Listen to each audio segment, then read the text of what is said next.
These are of that opinion say aye. Contrary no. I think the ayes have it. The ayes have it. I beg to move that this House do now adjourn. The question is that this House do now adjourn, and I will just wait for those who wish to leave to leave. And we will hear from Dean Russell. Thank you, Madam Deputy Speaker. I'm grateful for the opportunity to raise this important topic this evening of protecting consumers from artificial intelligence scams, or AI scams as I will refer to them. I understand this topic has not been debated specifically in this House before, but it has been referenced in multiple debates, and I can understand, though, why this is new. At one point, this topic may well have been as science fiction, but now it is only science fact. And not only that, it's probably more a simply matter of fact that society is increasingly at risk of technology-driven crime and criminality. And now a new category, which I would call AI-assisted criminals and AI-assisted crime, are emerging. They can operate anywhere in the world, know everything about their chosen victim, and be seemingly invisible to detection. And this AI-assisted crime is growing and becoming ever more sophisticated. I will share some examples in this speech, but let's address the bigger picture before I begin. First of all, I appreciate this entire debate may be new to many. What exactly is an AI scam? Why do consumers even need to be protected from something many would argue doesn't yet exist? Let's step back slightly to explain the bigger picture. We live in a world where social media is everywhere. In our lives, our homes, our pockets, social media has connected communities in ways we never thought possible. But for all of the positives, as I saw as a member of the Online Safety Bill Committee, it is also full of risks and harms. We share our thoughts, our connections, and most notably our data. In fact, I'm confident if any government asked citizens to share the same personal data that many give away for free on social media platforms, there would be uproar. There would probably be marches on the streets. But no, every day, for the benefit of free usage, relevant adverts, and ultimately convenience, our lives are shared by us in detail with friends and family, and for some, the entire world. We have ultimately become data sources. And my fear is this data, this personal data, is going to be harvested increasingly for use with AI for criminal purposes. And when I say data, I don't just mean a person's name or birth date, not just the names of friends, family and work colleagues, not just their job or their place of work, but their face, their voice, their fears and their hopes, their very identity. The Honourable Speaker, can I congratulate the Honourable Gentleman for Watford for bringing this forward. 5,400 cases of fraud in Northern Ireland last year to cost us some 23.1 million. Fraud experienced by businesses, fraudsters posing as legitimate organisations, revealing personal or financial details, identity theft, and now AI scams and consumer protection. Does the Honourable Member agree that more needs to be done to ensure vulnerable people and possibly older constituents are aware of the warning signs of what to look out for to protect themselves and their hard-earned finances from scammers, and particularly now artificial intelligence scamming? That would be another tragedy for many elderly people and vulnerable people as well. Dean Russell. With the Honourable Gentleman, and my take really is that this is yet another opportunity for criminals to scam the most vulnerable, and it will reach across the digital divide in ways that we cannot even imagine. And as my point earlier was that, when we look at the very identity that we have online, the data can ultimately be harvested by criminals to scam, to fool, to threaten, or even blackmail, so that their victim sends their hard-earned cash to the criminals before the criminal disappears into the ether, or perhaps the Ethernet. Some may argue I'm fear-mongering. Somehow I'm against progress, but I'm not. I see the vast benefits of artificial intelligence, the opportunities in healthcare for early diagnosis, improving the patient experience, enabling a single patient view across health and social care, so that disparate systems can work together. So we're not just treating individual body parts, but the individual themselves. And artificial intelligence will enable improvements in efficiencies in business, from customer service and personalisation, and so many other wonderful things. It will create a new generation of jobs and opportunities. But we must recognise that artificial intelligence is like fire. It can be both good and bad. Fire can warm our home and keep us safe, or unwatched, it can burn it down. And the rapidly emerging harms that I raise are so fast-moving that we may be engulfed by harms before we realise the risks. I am not a lone voice on this. Back in 2020, the Dawes Centre for Future Crime at UCL produced a report on AI-enabled future crime. They placed audio-visual impersonation at the top of the list for high concern crimes, along with tailored phishing and large-scale blackmail.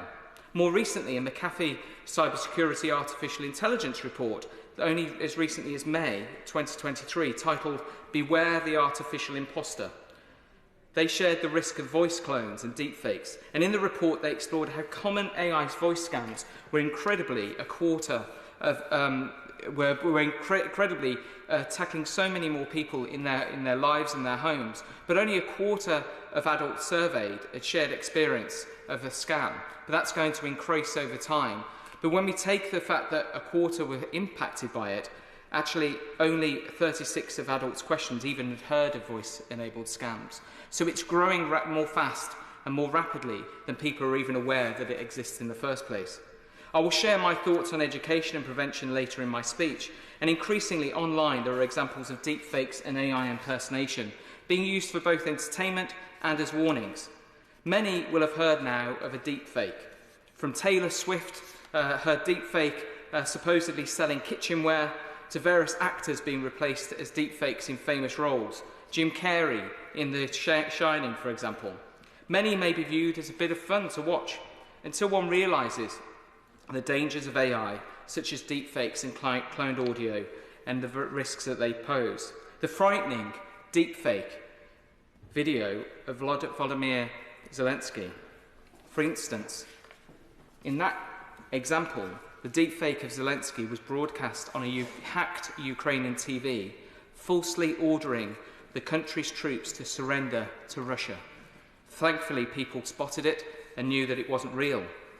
But there's big risk for the election upcoming both here and in the US and elsewhere around the world, and for democracy itself. The challenge is the ease at which convincing deepfakes and cloned voices can be made rapidly, and it's opening up scam opportunities on an unprecedented scale, not just affecting politicians and celebrities, but individuals in their own homes. The challenge we face is that fraudsters are often not necessarily close to home. A recent report by Which pointed out that the City of London Police estimates that over 70% of fraud experienced by UK victims could have an international component, either offenders in the UK and overseas working together, or fraud being driven solely by a fraudster based outside the UK. Which also shared how AI tools like ChatGPT and Bard can be used to create convincing corporate emails from the likes of PayPal that could be misused by unscrupulous fraudsters.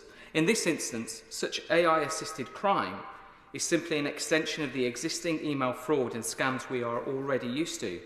Now imagine that it's not just emails from a corporation, but video calls or cloned voice messages from loved ones. And one might suddenly see the scale of the risk. I am aware I have been referring to various reports and stories, but let me please give some context to what these scams can look like in real life. Given the time available here, I will give just a couple of recent examples reported in the media. Perhaps one of the most extreme was reported in The Independent. In the US, a mother from Arizona shared her story with the local news show WKYT. She stated that she picked up a call from an unknown number and heard what she believed to be her 15-year-old daughter sobbing. The voice on the other end of the line said, "Mom, I messed up," before a male voice took over and made threatening demands. She shared that this man gets on the phone and he's like, "Listen here, I've got your daughter." The apparent kidnapper threatened her mother and threatened the daughter, and in the background the mother said she could hear her daughter saying, "Help me, Mom, please help me," and crying. The mother stated it was 100% her daughter's voice. It was never a question of who is this, it was completely her voice, she said. It was her inflection, it was the way she would have cried. "I never doubted," the mother said, "for 1 second that it was her. And that was the freaky part that really got me to my core." The apparent kidnapper demanded money for the release of her daughter. The mother only realised that her daughter was safe after a friend called her husband and confirmed that was the case. But it wasn't. It was a deep-fake AI cloning her voice, using it to blackmail and threaten. Another example is reported in the Daily Mail. A Canadian couple were targeted by an AI voice scam and lost 21,000 Canadian dollars. This AI scam targeted parents who were tricked by an AI clone of their son's voice. The convincing clone of his voice told them he was in jail for killing a diplomat in a car crash. The AI caller stated they needed $21,000 for legal fees before going to court, and the frightened parents collected the cash from several banks and sent the scammer the money via Bitcoin. In this instance, the report shared that whilst the parents filed a police report, once they realised they'd been scammed, they said the money's gone. They said there's no insurance and there's no getting it back. It's gone. Madam Deputy Speaker, there are many examples, growing examples, in my view, that are simply the canary in the mine. I'm sure that many of us have received over recent years at least one scam text message. Usually they're pretty unconvincing, but that's because they're dumb messages, in the sense that there's no context. But now imagine, like the examples I mentioned, that the message is not in text but a phone call or even a video call where you can see one's loved one's face or hear their voice. And the conversation is as real as it would be speaking to that loved one in person. Perhaps they ask how you are, possibly even mentioning something you recently did together, perhaps an event you attended, or perhaps a nickname that you use, or even a band that you're a fan of. Something you would think only a friend or family member would know. And on the call, they say they're in trouble and they ask to send, say, £10 or £100 as they've lost their bank card perhaps. Or perhaps they ask for some personal banking information because it's an emergency. And I'm sure many people wouldn't think twice of helping a loved one. They would want to help. They would be keen to find a way to help. But the truth would be only finding out later that that person they spoke to wasn't real, but it was an AI scam. And the information that they spoke about via the AI cloned voice was actually just freely available on the victim's Facebook page or elsewhere online. Now imagine this scam doesn't just happen to one person, but to hundreds of thousands simultaneously within the space of a few minutes. These AI-assisted criminals could make hundreds of thousands, perhaps millions of pounds, before anyone even worked out they were scammed. So, Madam Deputy Speaker, this AI technology to do this is already here, and it's just about to be unleashed any time soon. So we need to protect consumers against its use now, before it arrives at everybody's phone, before it impacts constituents and even our economy in ways that we cannot even imagine. Due to the precise topic of this debate, I won't stray too far into how this raises major concerns for the upcoming election too, but we could easily debate for hours about the risks of a call that could be given on the day of the election from a loved one stating that they've convinced them or they've been convinced to vote a different way, or perhaps inviting somebody out and convincing them not to vote at all. As with all my points today, they are born of evidence and predictions elsewhere. The FTC has already warned that AI is being used to turbocharge scams, so it is just a matter of time, and time is running out.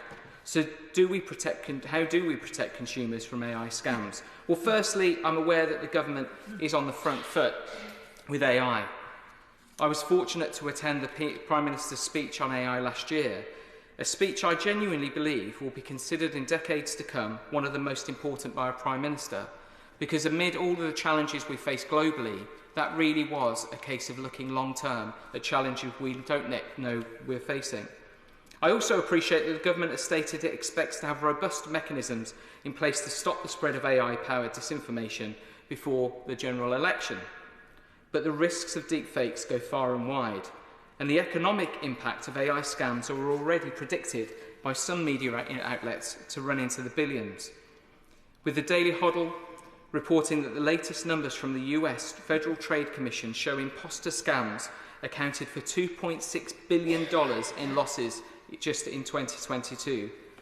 Our British Secretary of State said the rise of generative AI, which, as it was described, which can be used to create written, audio and video content, had made it easier for people to create more sophisticated, misleading content and amplifies an existing risk around online disinformation. So with the knowledge that the government is ahead of its game when it comes to AI, I ask that some simple measures are considered in the activities of the government through my honourable friend and learned friend on the front bench, who I know gets this topic inside out. So I have several asks. Firstly, via legislation, can we please look at legislation or guidelines or simple frameworks to create what I believe to be called, or I've dubbed for simplicity, a Turing clause. Everyone knows that Turing spoke about the idea of technology being able to fool humans in the future. Well, that time seems to be here. So the principle of the clause would be that any application or use of AI where the intention is to pretend to be a human must be clearly labelled. I believe we can begin this by encouraging all government departments and organisations working with government that they must have clear labelling in place. A simple example would be chatbots. If a person is not speaking to another real human being, but to AI, it must be clearly identified. Secondly, I believe there's a great opportunity for government to support research and develop opportunities within industry to create an accredited antivirus-style AI detection for use in phones and computers and other technology. This would be similar to the rise of antivirus software in the early days of the World Wide Web. The premise of the technology would be to help identify the risk of AI being used in any communications with an individual. For example, this technology could be used to provide a contextual alert from any phone call, text message or other that is received to warn it could be at risk of being AI generated or manipulated. For example, receiving a call from a supposed family member that is using an unknown phone number. In the same way that antivirus software warns users of malware risks and virus risks, this could become a commonplace alert system which allows the public to be alerted of the risks of AI, and it could position the UK as a superpower in policing AI around the world. We could create the technologies that other countries use to protect their citizens by creating effectively AI policing and alert systems. Thirdly, I would like to find out if any engagement is taking place with insurance companies and banks to make sure they protect consumers affected by AI scams. I'm conscious that the AI scams that are likely to convince victims are the most likely to be getting them to do it willingly. So it's much harder for consumers to be protected because before they even realise that they've been fooled by what they believe is a loved one, but actually is an AI voice clone or video deepfake, they will have already given over their money. I don't want to see a situation where insurance companies and banks use that against our consumers and against the public when they are being fooled by something that is incredibly sophisticated. I believe there's a further ask that we should be doing as well, which is, as always, prevention is better than a cure. So we need to help the public identify artificial intelligence scams. For example, suggesting that they perhaps use a code word when speaking to loved ones on the phone or via video calls so that they know that they are real. Taking caution around unknown callers and making them aware that that's the most likely way that they will get a phone call that's likely to be a deep fake or a cloned voice and puts them at risk. And also encouraging people not to act too quickly when asked to transfer money. I believe, as was stated by the honourable member from the opposite benches, the most vulnerable people here are going to be the older people, I think, in society, the people who are most worried about these things. We need to make sure that they're aware of what is possible and make it clear that this isn't just about science fiction, but science fact. And finally, I appreciate this falls under a different department to the ministers, but I would like to understand what mechanisms, both via policing and through the courts, are being explored to both deter and track down AI-assisted crime and AI-assisted criminals, so that we can not only find the individuals pushing this and creating it, which will no doubt be serious organised crime gangs, but also shut down their technologies at source. So to conclude, unlike some, I don't prescribe to the belief that somehow the end of the world is nigh, or even that the end of the world is AI, if you excuse the pun. But it would be wrong not to be wary of the risks that we know and the fact that there are many, many unknown unknowns in this space. Our ability to be nimble in the face of growing risks is an absolute must, and spotting early warning signs, several of which I've outlined today, are essential. We may not be seeing this every day right now, but there's a real risk that in the next year, 2 years, definitely within a decade, we will see this on a very regular basis in ways that even I haven't been able to predict today.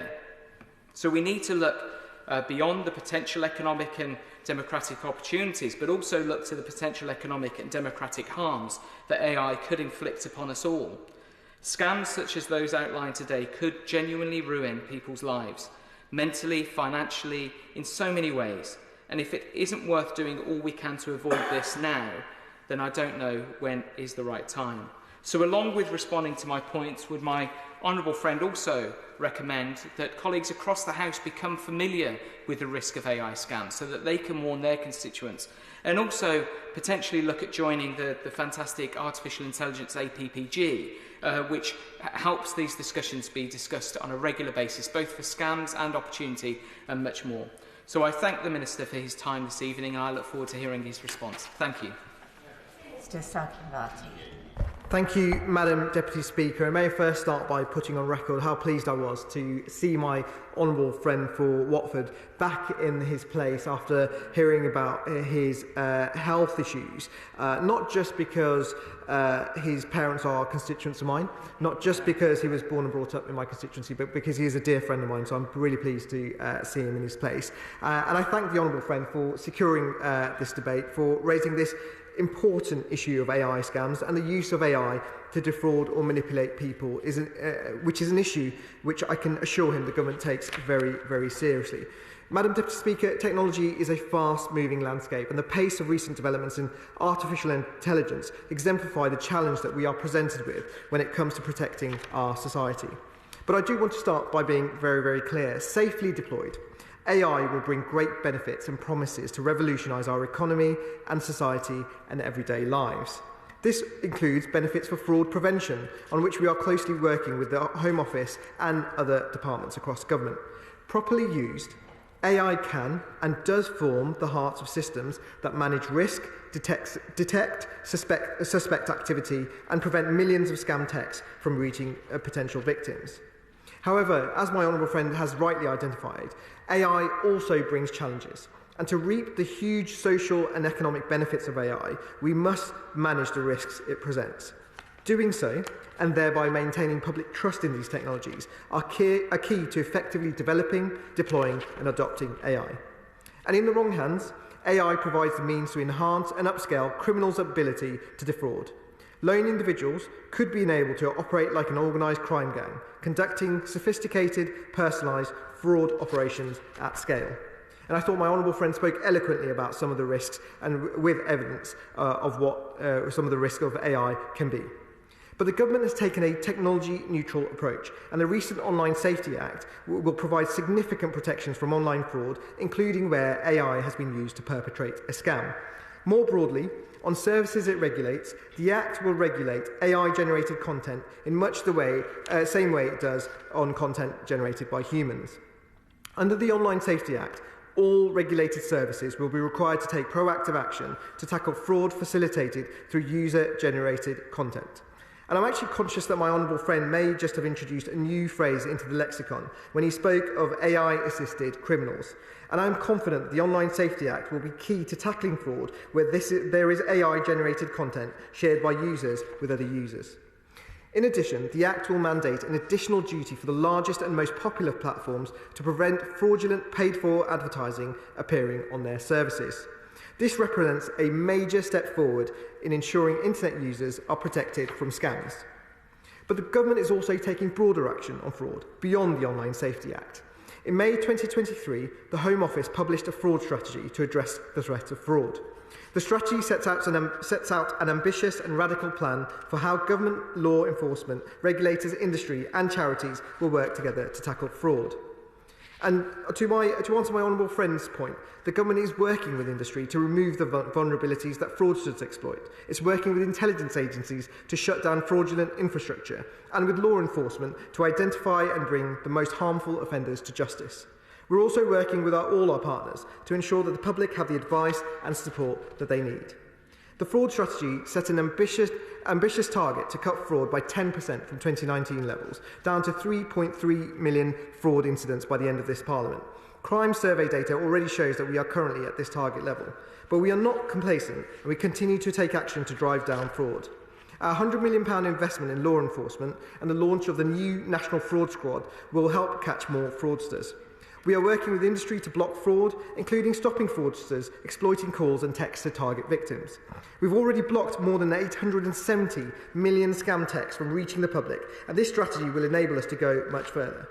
Social media companies should carefully consider the legality of different types of data scraping and also implement measures to protect against unlawful data scraping.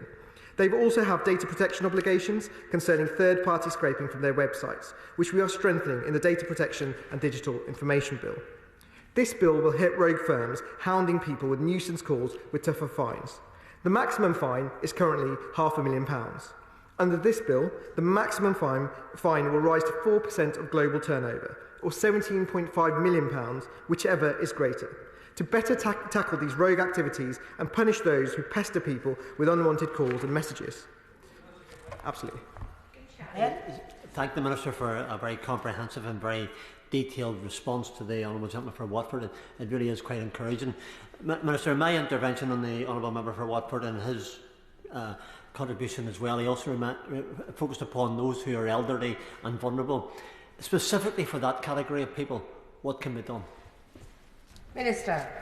Madam Deputy Speaker, it's a great honour to be intervened on by my friend from Strangford, the Honourable Member for Strangford. But he raises a really important point, actually, and the government will be, as I progress, the government will be doing more in terms of raising awareness, and I think that is going to be a key part of this. But also, I'm willing to work with my honourable friend to make sure that we make progress in this, because it is a key target that we must absolutely achieve.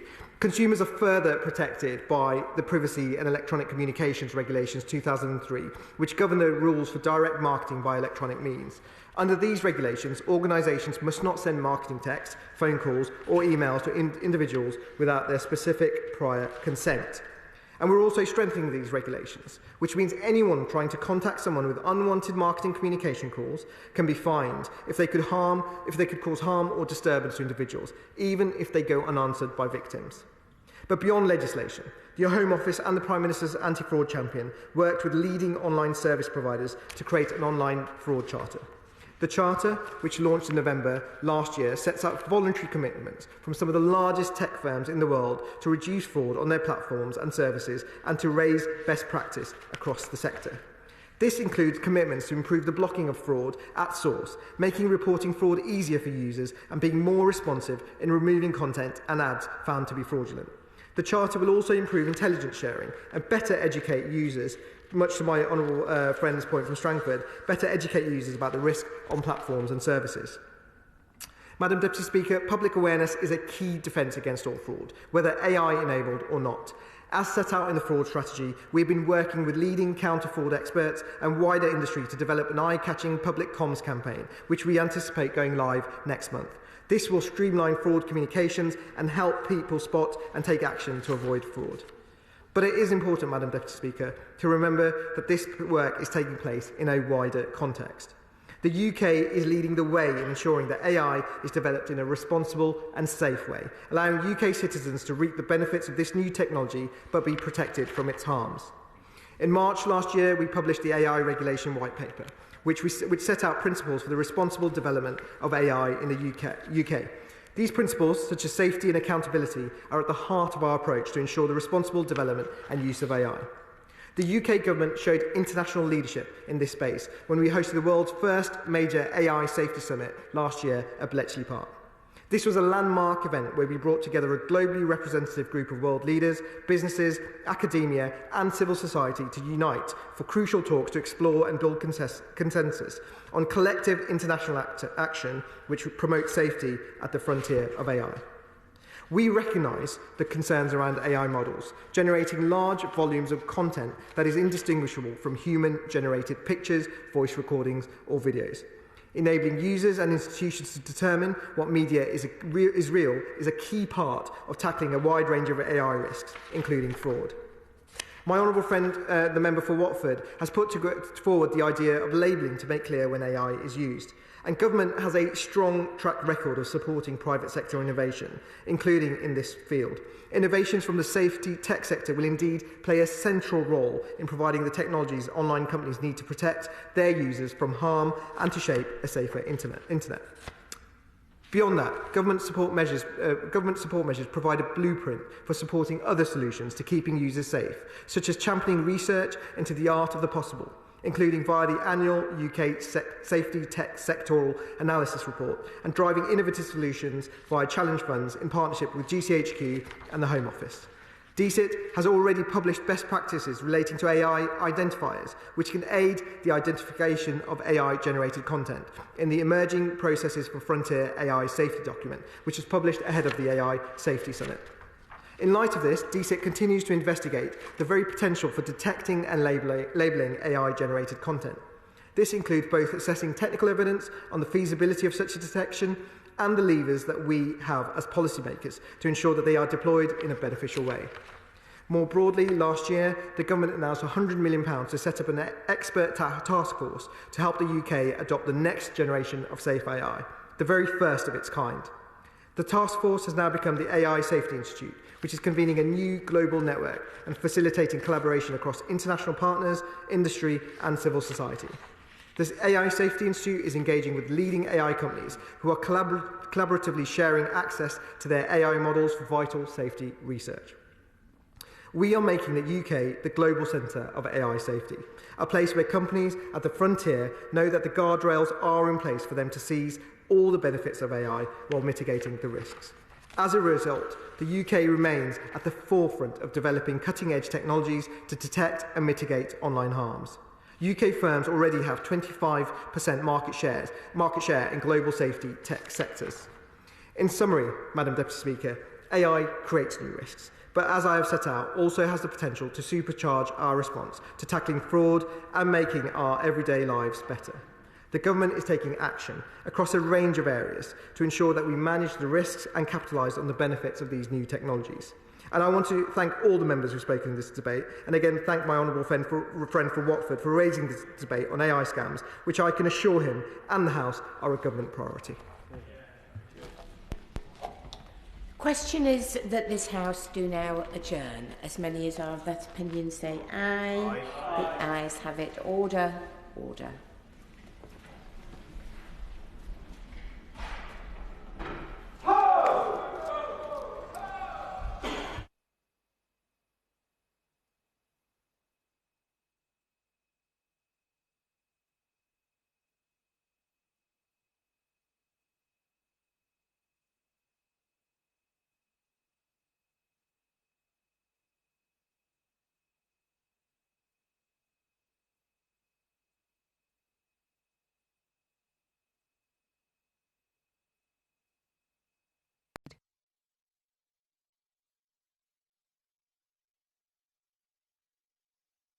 The proceeding has ended.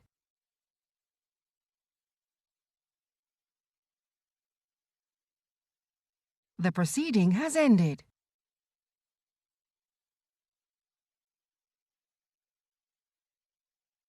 The proceeding has ended.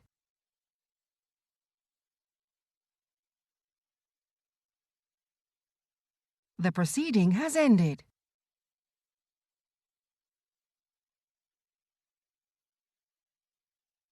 The proceeding has ended.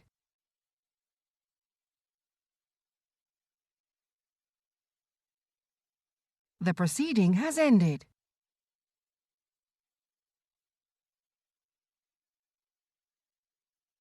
The proceeding has ended.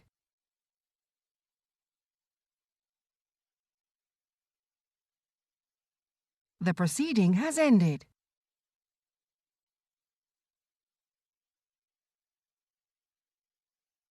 The proceeding has ended.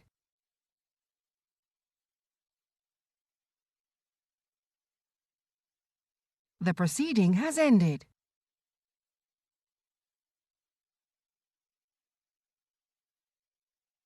The proceeding has ended.